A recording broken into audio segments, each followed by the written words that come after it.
Assalamualaikum warahmatullahi wabarakatuh.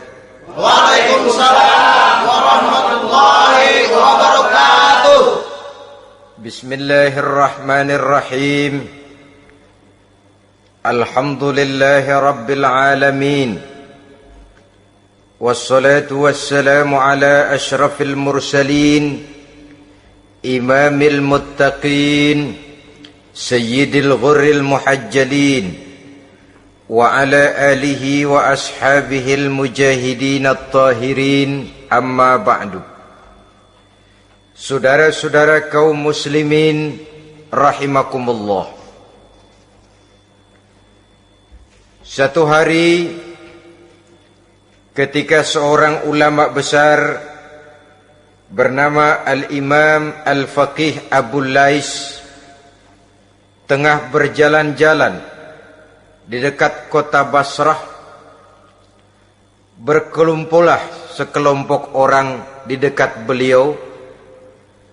Mereka datang mengajukan satu pertanyaan. Imam, kami ingin bertanya. Di dalam Al-Quran itu Allah Subhanahu wa ta'ala menjelaskan, Ud'uni astajib lakum. Berdoalah kepadaku, aku akan jawab doamu. Mintalah kepadaku, aku kabulkan permintaanmu. Itu dan begitu janji Allah di dalam Al-Quran.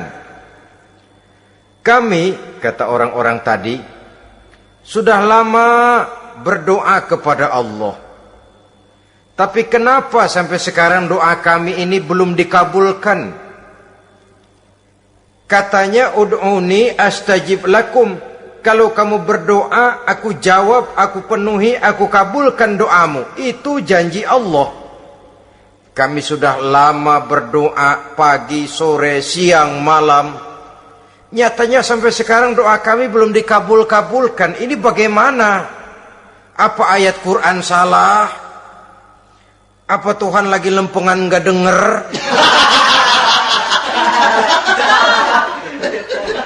Apa doa kami yang terbalik? Kelihatannya sepele saja ini. Doa tidak didengar oleh Allah. Permohonan tidak dijawab, tidak dikabulkan oleh Allah. Tapi sebenarnya kalau kita mau merenung, kemalangan apa yang paling besar dalam kehidupan ini selain daripada kalau permohonan dan doa kita sudah tidak dihiraukan oleh Allah?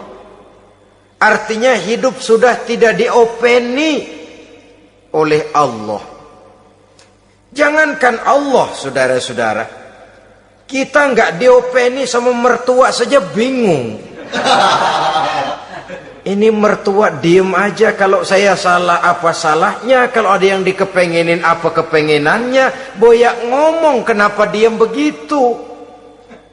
Ini tidak diopeni oleh Allah. Kemalangan apa yang lebih malang selain daripada kalau doa sudah tidak didengar oleh Allah? Itu sudah kemalangan yang paling malang, lebih malang dari kota Malang saya kira.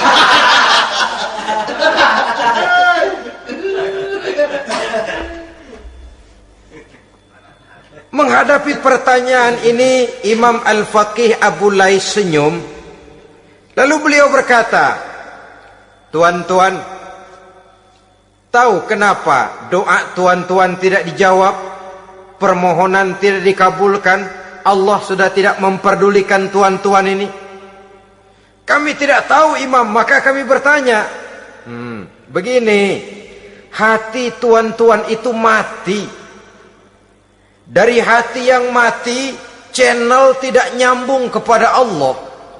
Dari channel yang putus tidak ada getaran strom, bagaimana akan timbul gejala? Hatimu mati, jadi pantas kalau doa tidak dikabulkan, permohonan tidak dipenuhi, doa tidak terjawab, hatimu mati. Saudara-saudara kaum muslimin, dari hati yang mati ini, getaran tidak akan sampai ke hadratullah azza wa jalla. Nah, ini juga satu penyakit yang kita sangat khawatirkan, yaitu apabila hati kita sudah mati selagi jasad masih hidup. Artinya, jadilah kita bangkai berjalan di hadapan Allah Subhanahu wa ta'ala. Sementara kita sangat disibukkan dengan menggali berbagai macam jenis obat penangkal penyakit zahir, dan kita kurang perhatian untuk mencari obat penangkal penyakit batin yang kalau diserang penyakitnya menghancurkan kehidupan abadi di akhirat nanti. Perkembangan ilmu kedokteran nyata benar diikuti dengan perkembangan jenis-jenis penyakit. Makin maju ilmu kedokteran, makin modern penyakit. Ngerti juga rupanya itu penyakit. Dulu kita tidak kenal yang namanya AIDS. Kita tidak tahu yang namanya liver. Kita tidak kenal yang namanya stres. Paling yang banyak cika, masuk angin, dan sebagainya. Tapi baiklah, penyakit-penyakit batin yang menyebabkan hati menjadi mati, dan dari hati yang mati, doa tidak naik, tidak didengarkan oleh Allah Subhanahu wa ta'ala. Nah, kata orang-orang tadi, yang menyebabkan hati kami mati ini apa, Imam? Beliau menjawab, pertama, araftumullaha wa lam tu'tuhu haqqahu. Yang menyebabkan hatimu jadi mati, pertama, kamu kenal benar kepada Allah, tapi haknya untuk disembah, kewajibanmu untuk menyembah, tidak pernah kamu laksanakan. Bagaimana Allah tidak akan jauh dari kita kalau kita tidak akan mengadakan pendekatan kepadanya. Dan pendekatan kepada Allah hanya bisa kita tempuh melalui jalur kegiatan ritual ibadah. Allah akan terlalu jauh apabila kita hanya membicarakannya lewat filsafat dan renungan yang mendalam. Tapi Allah akan dekat dan terasa hadir dalam hidup apabila kita dekati ia dengan pelaksanaan ibadah kepadanya. Kamu kenal Allah, tapi hakmu untuk menyembah, kewajibanmu untuk menyembah, haknya untuk disembah, tidak pernah kamu laksanakan. Kalau soal Allah, kita kenal bukan main. Bahkan tidak hanya kita mengajarkan kenal juga kepada anak-anak kita. Kalau ditanya siapa pencipta matahari, bulan dan bintang, Allah. Siapa pencipta lautan, gunung, hutan belantara dan sungai-sungai? Allah. Siapa pencipta bumi, matahari dan sebagainya? Allah. Sembahyang apa enggak? Bagaimana nanti?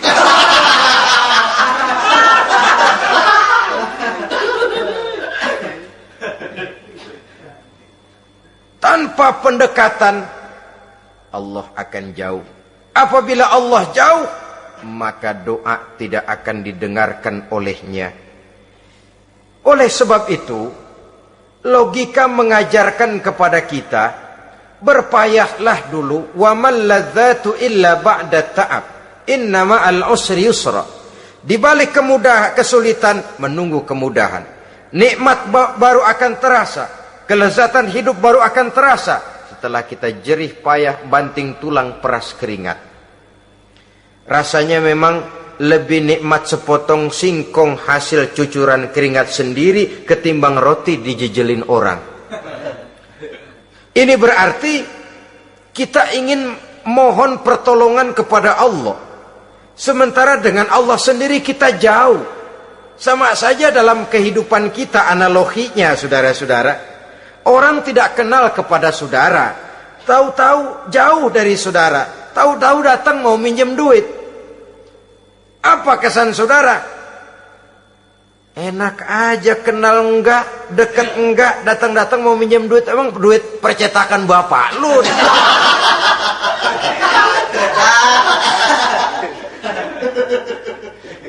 Sedangkan yang kita kenal, sedangkan yang kita bertemu tiap hari, Sedangkan yang sering datang ke tempat kita, kalau satu saat dia pinjam duit, toh kita kadang-kadang masih mikir.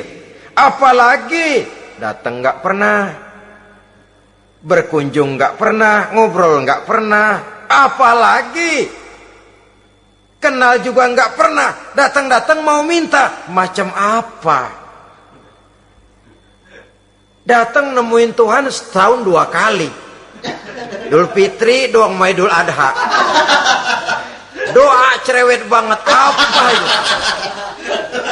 Apa aja diminta. Saudara hadirin, bagaimana doa akan kabul, permohonan akan dijawab? Jikalau kita jauh dari Allah, kita kenal Allah, haknya untuk disembah, kewajibannya untuk menyembah, tidak pernah kita laksanakan. Itu yang menyebabkan hati kita lalu menjadi mati. Padahal mengenal Allah, setelah mengenalnya, mengadakan pendekatan kepadanya melalui ritual ibadah yang dicontohkan oleh Rasulullah Sallallahu Alaihi Wasallam. Ini hal pertama yang menyebabkan hati jadi mati. Kamu terlalu kenal Allah, tapi tidak pernah menyembah kepadanya. Sama aja orang kerja kagak, habis bulan mau minta gaji. Karena kita jitak kepalanya.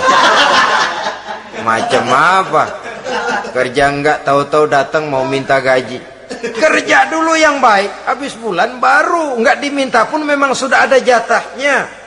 Ibadah dulu kita kepada Allah. Soal Allah memberikan karunia kepada kita, itu hak Allah. Apabila kita dekat dengannya, ibadah yang kita laksanakan benar, karunia itu akan datang kepada kita. Saudara-saudara, yang kedua yang menyebabkan hati jadi mati, qara'tumul Qur'an walam ta'malu bih. Kamu baca Al-Qur'an tapi ajarannya tidak pernah kamu amalkan. Kamu baca Quran tapi isinya kamu injak-injak. Sehingga ada peringatan dari Rasul Sallallahu Alaihi Wasallam. Beliau bersabda, "Iza azzamat ummatid dunya wa fi riwayatin dinaron wa dirhaman nuzi'at minha haibatul Islam. Wa iza turikatil amru bil ma'rufi wan nahyu 'anil munkari hurimat 'alaihim barakatul wahyi. Wa iza tasabat ummati saqatat min 'ainillah." 3 peringatan keras, tapi yang merupakan gejala penyakit kita umat Islam diperingatkan oleh Nabi kita. Pertama, iza azzamat ummatid dunya. Apabila umatku telah terlalu mengagung-agungkan dunia, apabila umatku telah jatuh menjadi umat yang materialistis, segalanya diukur dari sudut keduniaan saja, nuzi'at minha haibatul Islam, maka akan dicabutlah dari mereka kehebatan agama Islam. Hilang kehebatan Islam apabila kita jatuh menjadi umat pengagung dunia, penyembah materi. Nilai kita, keberadaan kita tidak dihargai orang lain. Orang memandang kita remeh saja. Orang Islam gak ada apa-apanya, bayar aja. Bisa dibeli, bisa diatur, bisa dikerjain, garap saja. Nuzi'at minha haibatul Islam, hilang dari mereka kehebatan Islam ini. Kenapa? Mereka telah mengagungkan dunia dan menjadikannya sebagai tujuan. Padahal dunia cuma alat, materi cuma alat, harta cuma alat. Yang kedua, wa iza turikatil amru bil ma'rufi wan nahyu 'anil munkari hurimat 'alaihim barakatul wahyi. Apabila telah ditinggalkan amar ma'ruf dan nahi munkar, maka hilanglah keberkahan wahyu. Ini yang ada hubungannya dengan masalah kita. Kita baca Quran, kita tidak amalkan isinya. Bagaimana hati tidak jadi mati? Amar ma'ruf dan nahi munkar ditinggalkan orang, hilang keberkahan wahyu. Pada saat itu boleh jadi Quran ada, tapi cuma tinggal tulisan saja. Islam ada, cuma tinggal sekedar nama saja. Diseminarkan, disimposiumkan, dimuktamarkan, tapi tidak dijabarkan dalam kehidupan sehari-hari. Apabila amar ma'ruf dan nahi munkar telah ditinggalkan orang, hilang keberkahan Quran itu. Akibatnya apa? Apabila amar ma'ruf tidak lagi digalakkan orang, nahi munkar tidak dilaksanakan orang, lalu orang menilai sesuatu menurut seleranya sendiri. Mana yang ma'ruf, mana yang munkar, tidak ada lagi patokan utama. Kalau baik kata otaknya, dia kerjakan. Tidak baik menurut otaknya, dia tinggalkan. Agamanya adalah otak, berhalanya adalah akal. Akhirnya umat kehilangan pedoman. Tidak lagi jelas mana batas yang ma'ruf, mana batas yang munkar.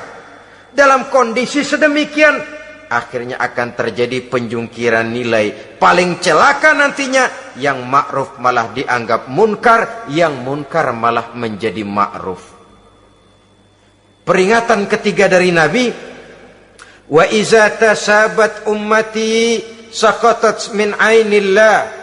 Apabila umatku sudah saling berbantahan, apabila umatku sudah saling caci memaki, saqatat min ainillah, jatuhlah mereka dalam pandangan Allah Subhanahu wa taala.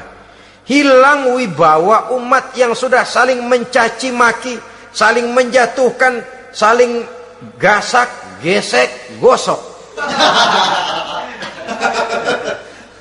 Justru agama menganjurkan kita ini saling asah, asih, asuh.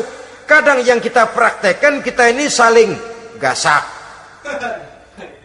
Yang kedua, saling gesek. Yang ketiga, saling gosok. Gasak, gesek, gosok. Kacau kita ini.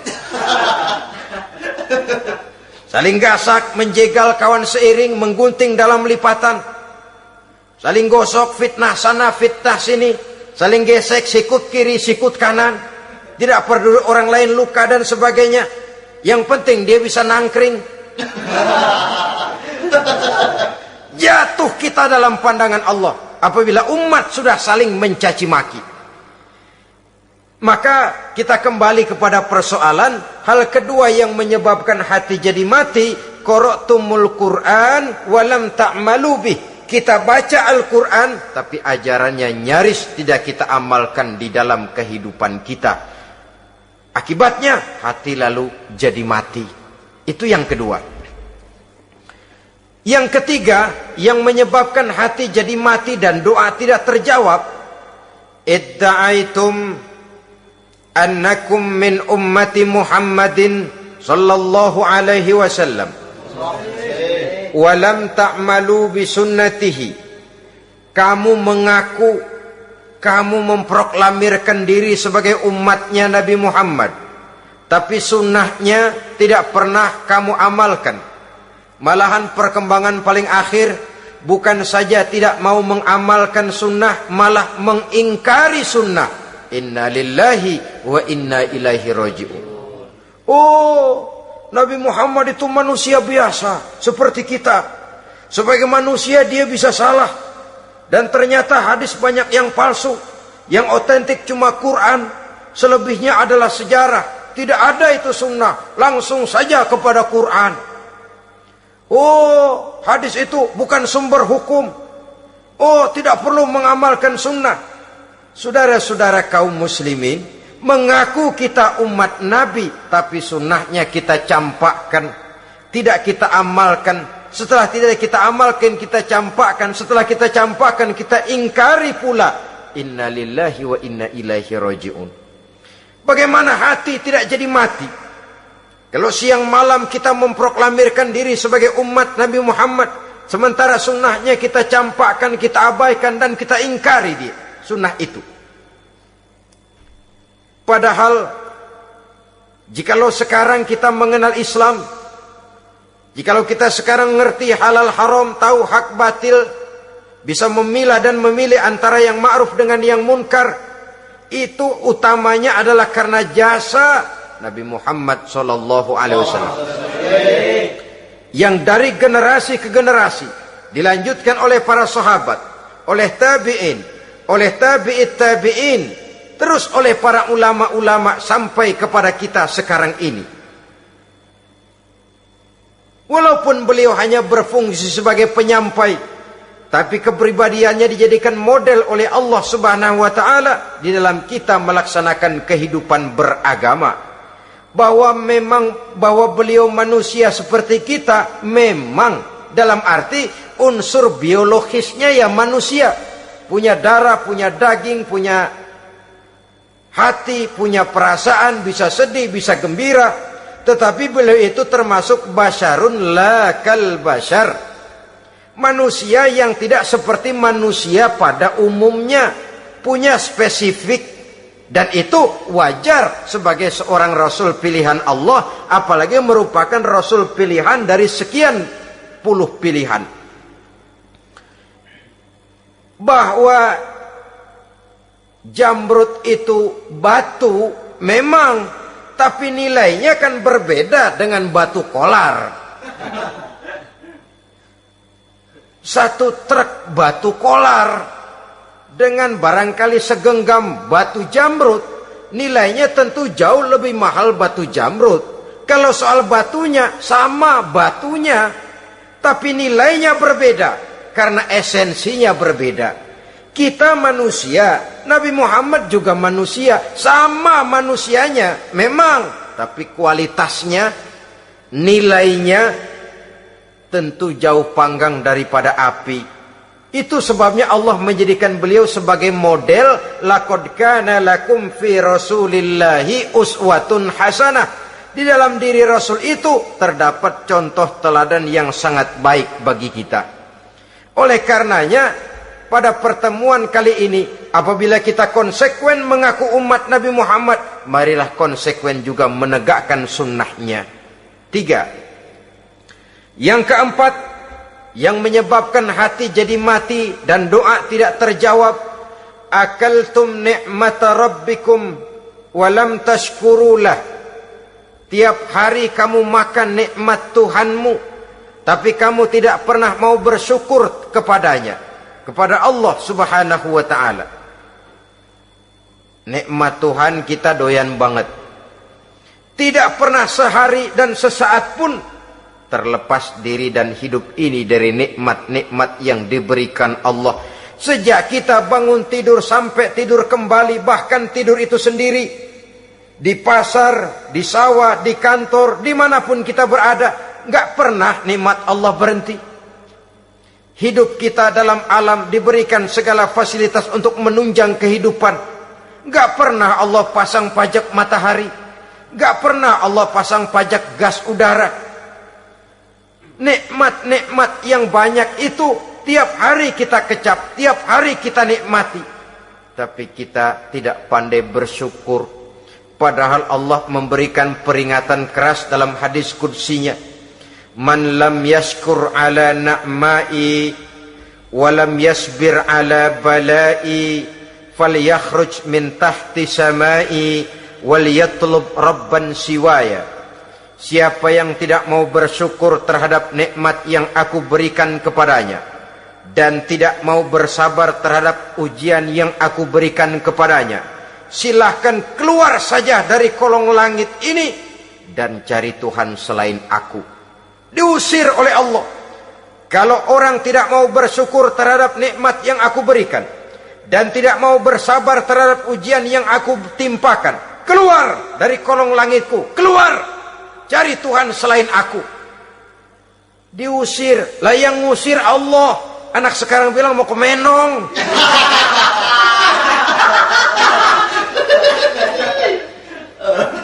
Kalau diusir kita dari Jakarta, masih bisa pindah ke Bandung. Diusir kita dari Bandung, bisa pindah ke Jogja, Solo. Diusir kita dari Indonesia, bisa pindah ke Singapura, Malaysia. Diusir dari kolong langit, mau cari langit mana lagi? Kalau kau tidak mau mensyukuri nikmatku, tidak sabar terhadap ujian yang aku berikan kepadamu, keluar saja, keluar dari kolong langitku ini, cari Tuhan selain aku. Kalau istilah kita mah Tuhan udah jengkel banget udah itu. Nikmatku, yang nikmat yang aku berikan kau makan, tapi kepadaku engkau tidak pernah mau bersyukur. Saudara-saudara kaum muslimin rahimakumullah, wajar. Kita dulunya tidak ada, sekarang ada, nikmat. Susunan biologis manusiawi kita demikian cantik, nikmat. Tinggal di bumi, fasilitas yang kita perlukan disediakan, tinggal kemampuan kita mengelolanya. Nikmat. Diberikan kita otak yang membedakan kita dengan binatang, nikmat. Diberikan kita agama, diutus para rasul untuk jadi model dalam kehidupan kita, nikmat. Kalau cara kita emang kurang apa sih? Apa yang kurang, hai manusia? Engkau tidak ada, aku adakan. Kalau aku perintahkan kau tinggal di bulan, mungkin kau tidak akan sanggup hidup. Begitu lahir juga kelepek-kelepek habis. Ya nggak ada HO2 toh di bulan, mau ngisap apa? Aku perintahkan tinggal di permukaan bumi. Alamnya indah, fasilitas serba menunjang. Nikmati semuanya, semuanya untuk kamu, semuanya. Satu pintaku, syukuri nikmat yang aku berikan kepadamu. Ya bukan cuma syukur dalam ucapan, syukur dalam perbuatan. Banyak nikmat yang diterima, makin banyak dia sujud, makin banyak dia ruku, makin banyak dia mengadakan pendekatan kepada Allah. Syukur dalam artian berupa tindakan dan perbuatan, mempergunakan nikmat sesuai dengan kehendak yang memberikan nikmat itu sendiri kepada kita. Saudara-saudara kaum muslimin rahimakumullah, ini penyakit yang keempat. Kamu makan nikmat Tuhanmu, tapi kamu tidak pernah pandai bersyukur kepadanya, mensyukuri nikmat yang diberikan tadi. Bagaimana hati tidak jadi mati? Kita sibuk mempersolek jasmani, mencari obat penangkal penyakit zahir. Maka yang ramai di zaman sekarang, saudara lihat, salon, fitness, senam, macam-macam jenis. Tidak ada salahnya dan tidak ada jeleknya. Tapi kalau itu sampai melupakan kita kepada memperindah batin, memperbaiki jiwa, artinya bukankah kita perlahan tapi mempersiapkan diri menjadi bangkai berjalan di hadapan Allah. Dengan operasi plastik, yang pesek jadi mancung, yang sipit jadi belok, kulit keriput jadi kencang, pipi terlalu cekung bisa diatur. Saudara-saudara, tapi kalau hati yang rusak, jiwa yang rusak, kemana lagi kita akan berobat kalau bukan kepada agama? Maka hati itu jadi mati apabila kita selalu memakan nikmat Allah dan tidak pandai mensyukuri nikmat itu. Dari hati yang mati tidak akan ada getarannya. Oleh sebab itu doa tidak terjawab. Selanjutnya, yang menyebabkan doa tak terjawab dari sebab matinya hati, qultum annal mauta haqqun wa lam tasta'iddu lahu. Kamu berkata, kamu yakin bahwa mati adalah sesuatu yang benar, tapi kamu tidak pernah punya persiapan untuk mati. Padahal menurut logika, orang yang akan bepergian jauh tentu dia harus mempunyai bekal yang cukup. Semakin jauh jarak perjalanan yang akan ditempuhnya, semakin banyak perbekalan yang harus dibawanya. Dahulu, seketika beberapa jamaah dari Yaman akan melaksanakan ibadah haji dengan nekat, mereka berprinsip, pokoknya kan berangkat haji jadi tamunya Allah, nanti Allah yang akan ngelayanin.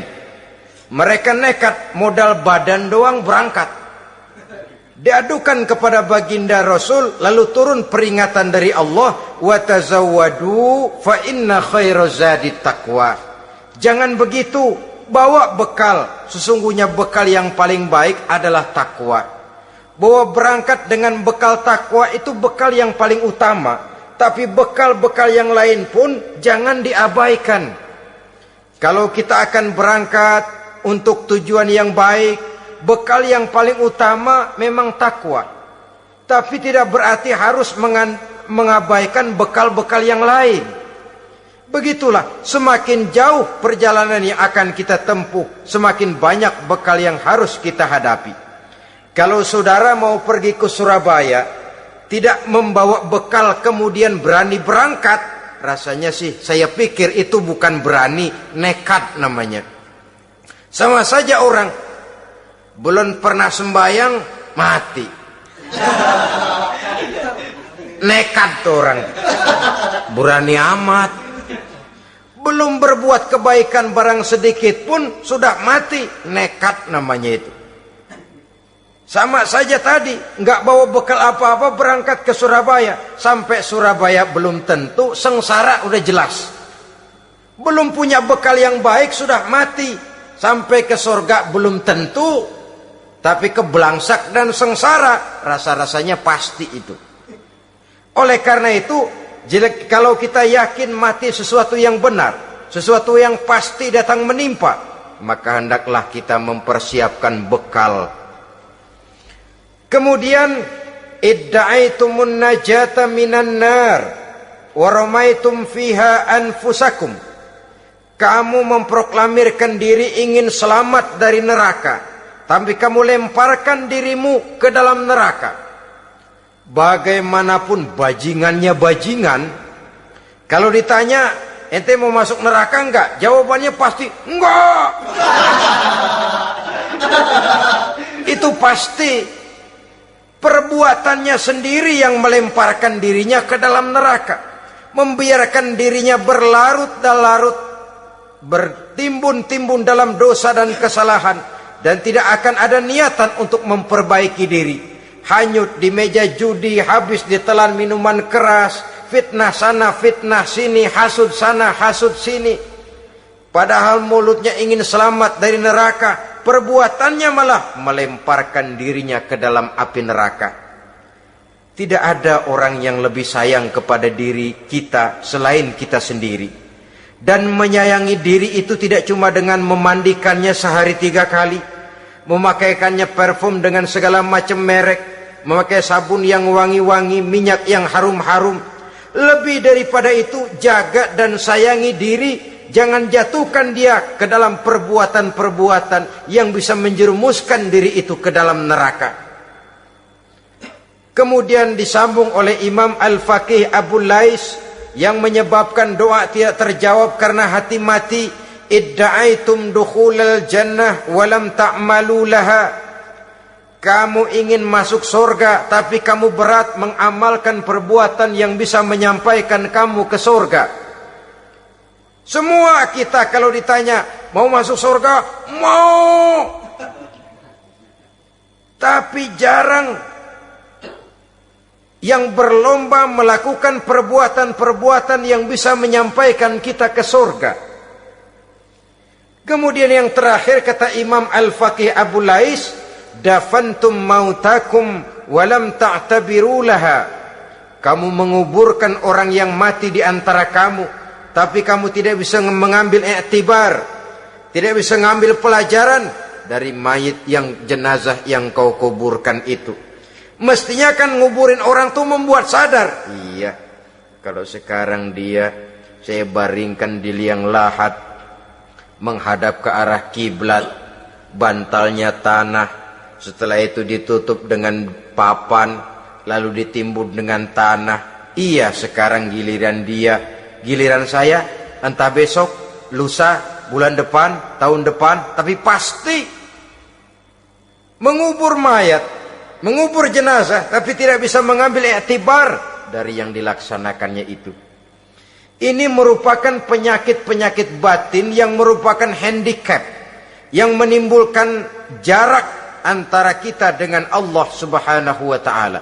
Pantas kalau itu semua ada pada diri kita, hati jadi mati. Dari hati yang mati, doa tidak akan tembus.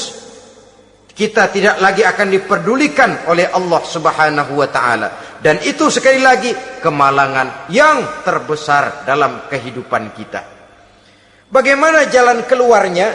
Pertama, memperbaiki batin kita, menyelamatkan diri daripada penyakit-penyakit yang bisa mematikan hati seperti yang sudah saya sebutkan tadi.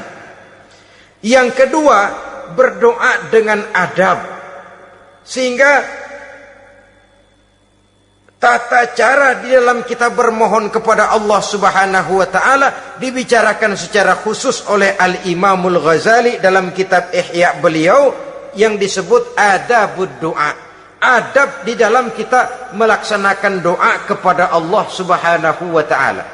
Setelah batin ini bersih dari penyakit-penyakit hati yang bisa menyebabkan hati jadi mati, berdoalah kita kepada Allah. Bagaimana adabnya? Kata Imamul Ghazali rahimahullah, yang pertama hendaklah ia di dalam berdoa itu memilih waktu yang mulia. Minal awqatis syarifah, kata beliau. Memilih waktu-waktu yang punya nilai mulia. Ramadan dalam 1 tahun, Jumat dalam tiap minggu, sepertiga malam yang akhir pada setiap hari. Waktu-waktu yang punya nilai mulia. Walaupun misalnya saudara berdoa pada hari Kamis, tidak ada halangannya Allah mau kabulkan. Ini tidak berarti bahwa kalau sudah berdoa hari Jumat lalu hari Kamis tidak mau berdoa, tidak.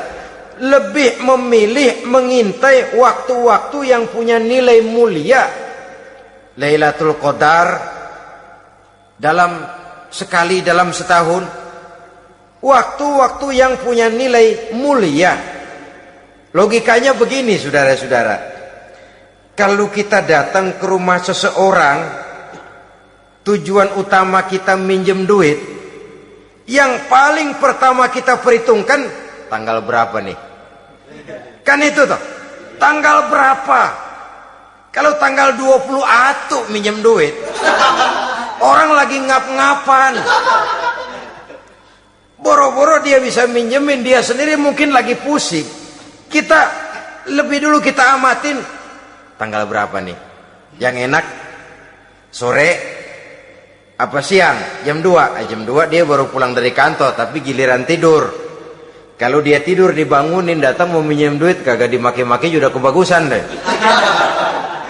Kan kita lihat waktunya, timingnya kata orang sekarang. Tanggal berapa, sore, apa malam, apalagi gulem, apa terang bulan. Itu semua sudah kita atur sedemikian rupa. Memilih waktu. Yang kedua kata Imamul Ghazali, memilih keadaan yang istimewa. Kalau tadi soal waktu, yang kedua soal keadaan. Ada situasi-situasi di mana doa itu diijabah oleh Allah Subhanahu wa taala. Di antaranya kata Imam Abi Hurairah, "Inda zahbis sufuf fi sabilillah." Pada waktu mengatur barisan perang membela agama, di situ doa kabul. Inda nuzulil ghais, ketika turun gerimis, di situ doa makbul. Inda iqamis shalah, ketika solat mau didirikan, riwayat lain bainal azan wal iqamah, antara azan dan qomat, di situ doa makbul. Itu memilih keadaan-keadaan. Kemudian yang ketiga kata beliau, berdoa menghadap kiblat. Ya, apa kalau doa madhab mudik Tuhan gak tahu? Tahu. Tuhan gak dengar? Dengar, cuma lebih etis. Lebih etis kalau kita berdoa menghadap ke arah kiblat. Saudara-saudara kaum muslimin rahimakumullah. Yang keempat, hifdzus saut, menyederhanakan suara. Tidak terlalu keras, juga tidak terdengar orang lain, apalagi kalau doa kita diaminkan oleh orang lain. Tidak usah terlalu keras. Kenapa? Karena Allah yang kita meminta kepadanya bukan zat yang tuli, bukan zat yang buta, bukan zat yang tidak dengar, bahkan dia maha dengar. Juga tidak terlalu seperti orang berbisik-bisik, apalagi kalau doanya doa bersama-sama. Tapi kadang-kadang terdorong oleh husnuzon dari para makmum saja. Tidak peduli apa yang dibaca oleh imam, yang kedengaran cuma amin aja gerengan. Amin, amin, amin, amin, amin, amin.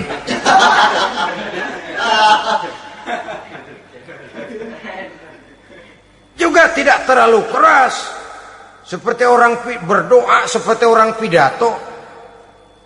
Saudara-saudara kaum muslimin rahimakumullah. Yang kelima, alla yatakallafa saja' fid du'a. Dalam berdoa, kalau istilah kita, jangan nyelongcong. Sajak sujak ini menunjukkan sikap berani kepada Allah. Misalnya ada orang berdoa, ya Allah ampunilah saya kalau engkau mau. Kalau Allah mau, kasihanilah saya ya Allah kalau engkau mau. Itu doa orang songong. Atau sama saja, ya Allah berilah saya rezeki dikit aja. Emang kenapa pakai begitu?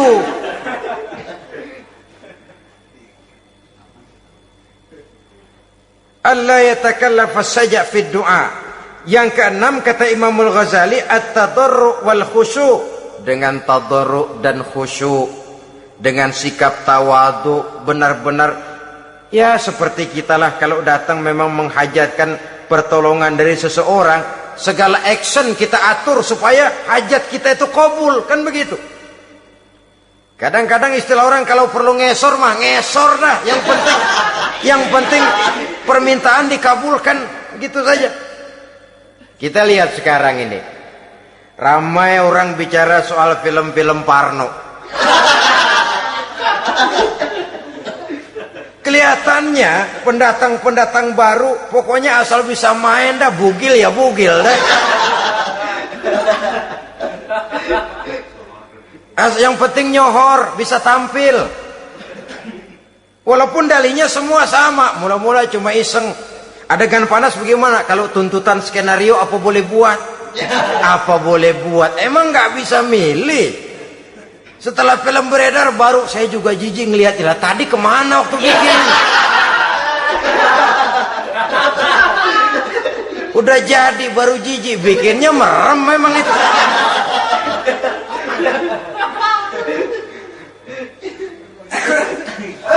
Tapi ada satu analogi, asal bisa main, asal bisa tampil di layar, apa saja jadi taruhan sudah. Bugil ya bugil dah, nggak soal dah, pokoknya bisa main, tampil, nyohor, masuk koran. Udah seperti kata-kata orang Arab, bul ala zamzam fatu'raf. Kalau pengen terkenal kencingin sumur Zamzam. Artinya apa? Bikin yang aneh-aneh, yang orang nggak kerjain ntar ngetop. Yang ngetop lempengan jeleknya. Sumur Zamzam dikencingin, kan nyohor itu. Sedunia orang kenal. Kenapa? Gila. Saudara-saudara kaum muslimin rahimakumullah, sangat kita sayangkan kalau lalu orang berlomba-lomba dengan cuma modal paha mulus, wajah cantik, dimauin apa saja mau, lalu bisa tampil. Akibatnya yang jadi korban adalah anak-anak kita. Disuguhi tontonan-tontonan yang meracuni jiwa mereka. Walaupun akibatnya barangkali ya lain, seperti band orkes dengan film memang akibatnya tidak langsung ya. Kalau band orkes akibatnya langsung, dia bisa berantem di tempat lokasi. Film orang nonton tahu dia di tempat itu, bukan di tempat itu dia praktek, pulang jadi pikiran dia, tadi serem ya, ntar kalau udah kesempatan kita praktek. Ital ngancemnya itu yang gak enak. Tapi yang saya analogkan dengan persoalan kita, tingkah pola artis apapun dilakukan asal bisa main. Nah itu tuh, asal dapat kesempatan acting. Dalihnya ya tuntutan skenario lah, iseng lah, macam-macam lah. Tapi yang jelas satu target, saya harus dapat kesempatan main. Untuk sampai ke situ, cara apa saja harus saya tempuh. Tidak peduli harus menginjak-injak norma dan budaya bangsa yang luhur. Tidak peduli harus bertentangan dengan kaidah agama. Tidak peduli hasilnya meracuni umat masyarakat, terutama generasi muda. Yang penting kan ngetop. Saudara-saudara, baiklah ya, itu soal lain. Tapi soal kita ialah at-tadarru wal khusyu. Bermohon kepada Allah dengan tadarru, khusyuk dan tawadhu. Seperti kalau kita mau bermohon kepada seseorang, kita merendahkan diri. Pak, saya memang orang gak mampu, Pak. Utang saya udah selebar kampung, Pak. Anak udah 16 seperempat. Apa saja kita meratap, menghibah, mengeluh, merintih. Ujungnya kan, yang penting gue minjem duit dapet dah. Gitu. Apa kayak diomongin, pokoknya pulang bawa duit, itu saja. Itu strategi manusiawi. Kalau ini kita adakan konteks, oh iya, kepada Allah lebih lagi kita tadarru, khusyuk, tawadhu. Doa dengan tawadhu, sebab kita akan bermohon kepada yang serba maha. Menghadap ke arah kiblat, duduk bertafakur dengan khusyuk, tawadhu. Jangan doa sembari tolak pinggang.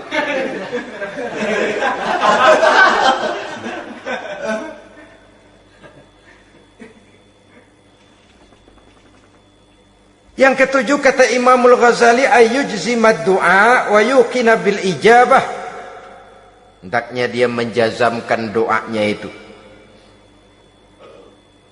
dan yakin bahwa doanya akan dikabulkan oleh Allah. Sebab kata Nabi, innallaha la yaqbalu du'aan min qalbin ghafilin lahin. Allah subhanahu wa ta'ala tidak akan menerima doa dari hati yang lalai dan main-main. Doa ke orang ogah-ogahan.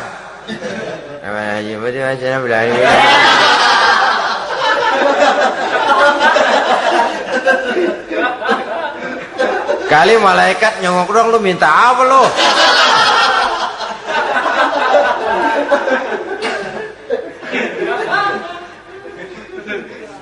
Seperti tadi itu, kita datang mau minjem duit sama orang, ngomongnya ogah-ogahan. Pinjam duit dikasih syukur, enggak ya udah. Ya enggak dah, enggak dikasih sudah. Kenapa? Mintanya begitu. Enggak serius dan enggak yakin bahwa doanya akan dikabulkan. Kalau kita sudah punya keyakinan, jangan-jangan doa saya enggak diterima Allah. Enggak. Kata Allah, ana inda zanni abdi bi. Aku sih bagaimana menurut sangka hambaku kepadaku saja. Kalau sangkanya baik, aku baik. Kalau sangkanya doanya dikabulkan, aku kabulkan.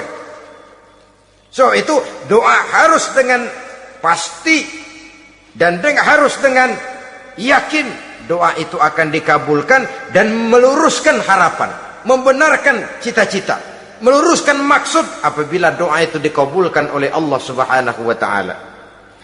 Saudara-saudara, oleh karenanya jangan doa setengah hati. Jangan berdoa sambil main-main. Apalagi menghadap kiblat dengan dua tangan terangkat sebagaimana dicontohkan oleh Rasulullah sallallahu alaihi wasallam. Bahwa berdoa tanpa mengangkat kedua tangan pun Allah tahu, Allah dengar, tapi kelihatannya kurang serius. Seolah-olah terserah dah Tuhan, mau dikasih ya kasih, enggak ya udah. Seolah-olah kita tidak serius dalam berdoa. Kemudian yang berikutnya kata Imamul Ghazali, ayyaftataha du'a bi zikrillah fala yabda'u bi su'al.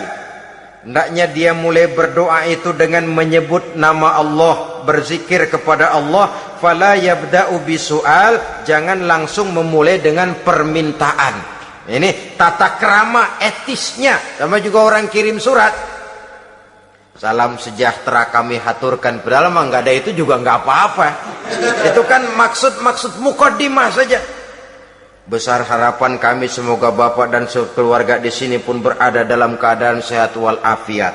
Selanjutnya kami telah dengar dari berbagai teman tentang kedermawanan Bapak, tentang bantuan Bapak di berbagai bidang yang menyangkut sosial pendidikan. Sehubungan dengan itu maka kami bermaksud mengajukan permohonan. Baru masuk itu mah 15 kalimat kesonoin, urusan lain. Intinya sehubungan dengan itu kami bermaksud memohon kepada Bapak. Kita mulai. Salam sejahtera kami haturkan, bersama ini pula kami macam-macam lah. Sama juga seperti tadi itu. Kita datang mau minjem duit. Datang karena kita tahu datang habis bulan. Malam terang bulan. Udaranya sejuk. Ngobrol lah kita. Dapat teh. Apa kabar Pak? Baik. Aduh Bapak sih untung dah Pak. Kayak pemurah lagi. Saya tahu Bapak banyak nyumbang di mana-mana. Di Angon aja tuh orang di Angon.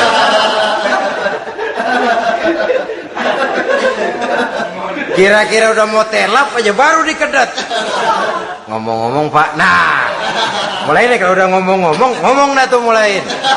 Baru masuk. Jadi etisnya berdoa itu dimulai dengan zikrullah. Karena itu umumnya dimulai dengan Alhamdulillahirabbil alamin. Kita puji dulu Allah.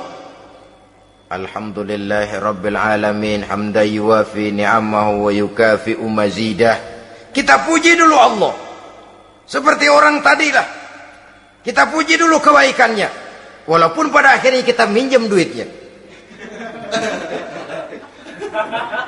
Ya, sebenarnya Allah nggak perlu dipuji toh. Dipuji atau tidak Allah tetap termulia. Ini etis manusia. Allah tidak berharap untuk dipuji oleh manusia. Allah tidak untung seluruh alam memujinya. Manusia mau memuji atau tidak itu urusan manusia sendiri. Allah tidak minta untuk dipuji. Allah juga tidak gila kepada pujian. Kalau kita memulai doa dengan pujian, etis kita kepada Allah Subhanahu wa taala di dalam kita bermohon kepadanya. Saudara-saudara kaum muslimin rahimakumullah. Kemudian menyesuaikan doa dengan kondisi. Ini termasuk syarat batin ya, taubat, waraddul mazalim kata Imam Ghazali, menolak segala macam kezoliman. Artinya kalau berdoa itu tahu diri. Kalau gaji kita sebulan 700 atau 800 900 ribu, berdoa minta rezeki 1 juta, itu tahu diri namanya. Kan cuman kurang 100 ribu. Ya, kalau kerja kagak minta gajian 1 juta. Pengen doa dikabulkan, rasanya secara etis nggak tahu diri orang berdoa seperti itu. Orang datang mau minta duit, mau pinjam duit kepada kita, kan kita lihat kira-kira mampu ngembaliin nggak nih orang. Kita lihat, kita evaluasi kemungkinannya. Lalu si yang minjem tentu tahu diri. Kalau memang kekuatannya ngembaliin tidak seperti kekuatannya mulangin, hendaknya dia timbang rasa. Begitu juga kepada kita etisnya kepada Allah Subhanahu wa taala. Tahu diri, menyesuaikan doa dengan keadaan. Kalau tidak ada gap terlalu jauh panggang daripada api, nanti nasibnya bagai si pungguk merindukan bulan. Apabila adab-adab di dalam berdoa ini kita perhatikan, sejak dia dari adab yang zahir sampai kepada adab yang batin, kemudian penyakit-penyakit yang membuat hati itu jadi mati, maka insya Allah doa kita dijabah oleh Allah Subhanahu wa ta'ala. Dalam Al-Baqarah ayat 186 Allah Subhanahu wa ta'ala menjelaskan, wa iza sa'alaka ibadi anni fa inni qarib ujibu da'watad da'i iza da'ani falyastajibu li wal yu'minu bi la'allahum yarshudun. Apabila hambaku bertanya kepadamu Muhammad tentang aku, kata Allah, fa inni qarib, katakan kepadanya aku dekat sekali dengan mereka. Ujibu da'watad da'i iza da'ani, aku akan jawab aku kabulkan permohonan orang-orang yang berdoa kepadaku. Falyastajibuli wal yu'minu bi, maka hendaknya mereka juga menjawab panggilanku atas dasar iman kepadaku. La'allahum yarsyudun, semoga dengan ini mereka kelak mendapat petunjuk. Saudara-saudara, Al-Baqarah 186 ini dengan nyata menjelaskan kepada kita, Allah akan menjawab doa, mengabulkan permohonan apabila kita falyastajibuli wal yu'minu bi, juga menjawab panggilan Allah atas dasar beriman kepadanya. Logikanya tadi itu, araftumullaha wa lam tu'tuhu haqqahu. Kita tidak pernah mau menjawab panggilan Allah sementara kita berharap doa kita dijawab oleh Allah. Apa enggak pincang? Apa enggak berat sebelah? Panggilan Allah kita berat memenuhinya, sementara kita sangat berharap agar permohonan kita, seruan kita dikabulkan oleh Allah. Menjawab panggilan Allah atas dasar beriman kepadanya. Kenapa? Ada orang menjawab panggilan bukan berdasarkan iman, tapi karena target lain. Datang sembahyang Jumat paling dulu, target utamanya pulang juga paling dulu nyabet sendal, nyabet sepatu. Menjawabnya iya, tapi tidak karena iman. Jadi apabila kita rajin menjawab panggilan Allah atas dasar beriman kepadanya, maka seruan, permohonan, doa niscaya dikabulkan olehnya. Ini saja, mudah-mudahan ada manfaatnya. Terima kasih atas segala perhatian. Mohon maaf atas segala kekurangan. Usikum wa nafsi bitaqwallah. Wassalamualaikum warahmatullahi wabarakatuh. Waalaikumsalam warahmatullahi wabarakatuh.